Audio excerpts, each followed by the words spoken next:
কি লোভ লাগছে? হ্যাঁ, আমারও ঠিক লোভই লেগেছিল, তাই আমি চলে গেছিলাম এই খাবারটি খেতে। কোথায় গেছিলাম সেটা বলবো আপনাদের সাথে। আর খাবারটির নাম ছিল টোকিও ডাঙ্গো চিকেন। নাম শুনে বুঝতে পারছেন এটি একটি জাপানিজ খাবার। আর জাপানিজ খাবার খেতে আপনাকে জাপানে যেতে হবে না। আর আমি এই খাবারটা দেখেছিলাম শিফটেবলসের পেজে, আর তাই আপনাদের শিফটেবলসে গেলে এখন হবে। আর এই ফুড আইটেমটি সিলেক্ট করার একটি কারণ ছিল, সেই কারণটা অবশ্যই আপনাদের সাথে বলবো। তার আগে একটু শিফটেবলস সম্পর্কে বলি। আসলে শিফটেবলস আমার খুব পছন্দের শীর্ষের একটা জায়গা। আর এই জায়গাটাকে আমি স্টুডেন্ট ফ্রেন্ডলি একটা প্লেস বলে থাকি সবসময়। আমরা আগের ভিডিওতে আপনারা দেখতে পেরেছেন। আর কেন বলি, কেন না, এখানে ঢুকতে কোনো এন্ট্রি ফি লাগে না। আপনি আপনার প্রিয়জন বা ফ্যামিলি মেম্বারকে নিয়ে অনায়াসে এখানে ঘুরে আসতে পারবেন, ছবি তুলতে পারবেন, আপনাকে কেউ কোনো বাধা দিবে না।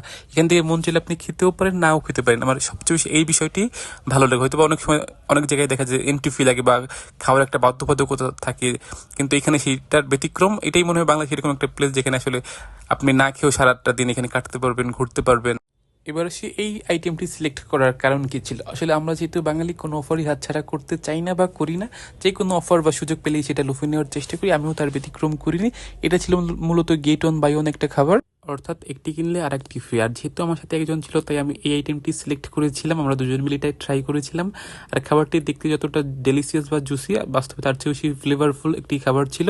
সত্যি কথা, এটা অনেক বেশি ফ্লেভারফুল ছিল। আর যেহেতু অফারের খাবার, সেই হিসেবে অনেক অনেক বেশি একটা স্ট্যান্ডার্ড মানের খাবার ছিল এটা। আর এই ভিডিওটি কিন্তু বেশ পুরনো, প্রায় 1 মাস আগের ভিডিও। 5 আগস্টকে কেন্দ্র করে আমি যেসব ভিডিও ছেড়েছিলাম, সেদিন এই ভিডিওটি করা। সময়ের অভাবে আসলে ভিডিওটি ছাড়া হয়নি, যদিও অফারটা এখনও শিফটেবলস অ্যাভেলেবেল আছে, তাই আপনারা আপনাদের প্রিয়জন বা ফ্যামিলিকে নিয়ে ঘুরে আসতে পারেন। আর যেটা শুরুতেই বলেছিলাম যে আপনি সুন্দর কিছু মুহূর্ত ক্লিক করতে পারবেন, সেটা আপনার স্মৃতি হয়ে থাকবে। আমরাও সেটাই করেছিলাম। তো আজকের মতো এখানেই শেষ করি। পরবর্তী ভিডিওতে আবার দেখা হবে। আল্লাহ হাফেজ সবাইকে।